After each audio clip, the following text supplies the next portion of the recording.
As we were interviewing the Jasper family, one of the things that just completely shocked me was that they never struggled with being mad or angry at God. And I remember interviewing them and just feeling like that was an unusual reaction to the situation. Well, later we were also interviewing Francis and Greg Johnson, who were great friends of the Jasper family, and they had lost a little tiny child several years ago, and they did go through those feelings of being mad and angry at God. And this is actually the family that Melanie talks about in the documentary. She says she's going to Walmart on the day that Cooper passed away, and she just felt compelled to pray for this family and thought, oh, how hard it would be to lose a loved one. This is the family that she was praying for. And I love that this family has a perspective of how do you deal when you have bitterness and anger towards God. And they also are a little farther down the road. You know, the Jaspers have just lost Cooper, but the Johnson family lost their child several years ago. So they have some really great wisdom on the healing process. So let's see what they have to say. I went through the grief process when we lost our little boy, and I was mad as I could ever have been. I was so mad. I was so mad at God. I was like, what is this? How am I ever going to get through this? This was what I did. This is my child. And I had so much faith that he was going to get better, and I had people praying over him and all this. And so my faith was really tested. And I think my trust was so shaken. Like, what is, like I said, what is this? He was supposed to get well. I thought that's what we were doing here. And, his ways are not our ways. And I just learned later that after being mad, I learned that's a grief thing. And I think that a lot of that is because you're so out of control. It's kind of like when your dad's mean to you or whatever, or you're mad at your mom. They can control that situation, and they're just not doing what you want them to do, And so you say, I hate you or whatever. And then you step back and you go, they really do love me. I'm just angry. I'm just absolutely angry. And, I just didn't know. That's part of grief. You do. I don't know that Melanie and JJ have been mad at God, and I guess that's what I mean.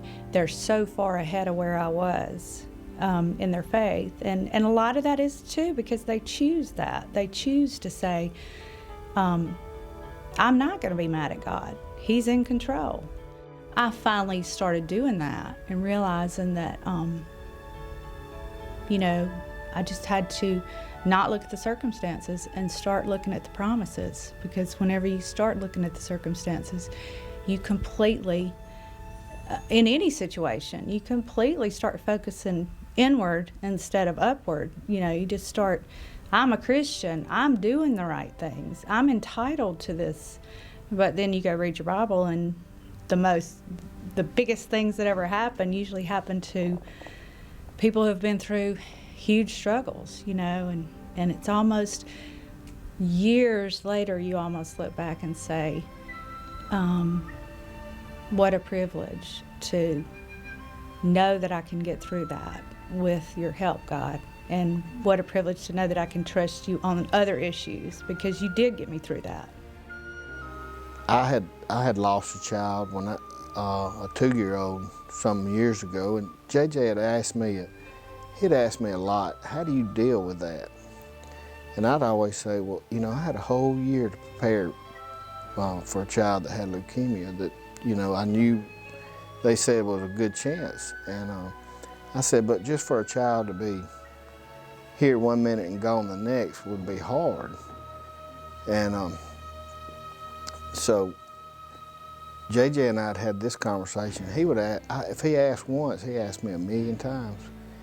And I said, JJ, the only answer I have is, time will help you a lot, and you can't understand that right now, but I can't give you the gift of time. Time has to pass, and it's going to be hard. And for Melanie, I think that's what was so hard. It's just that day in, day out, that's her job, taking care of Cooper, and the others. But so I knew that was going to be so hard for her, because it'd be like an arm missing, And that's basically what I told her. I said, you know, it's kind of like right now, it feels like your arm has just been ripped off. And anybody that looks at you or breathes towards you, or, I mean, it's just going to be a 24/7 constant reminder that you've had this arm ripped off. And then gradually, you know, you start to heal, and it's not an ooze and gaping wound. And I told JJ at one point, I said, he found something when he was cleaning out some stuff of Cooper's. And I said, you know, as years go by, you'll have a different perspective when you find that thing. You know, instead of being sad, you know, it'll bring a smile to your face. The good memories eventually will outweigh the bad memories.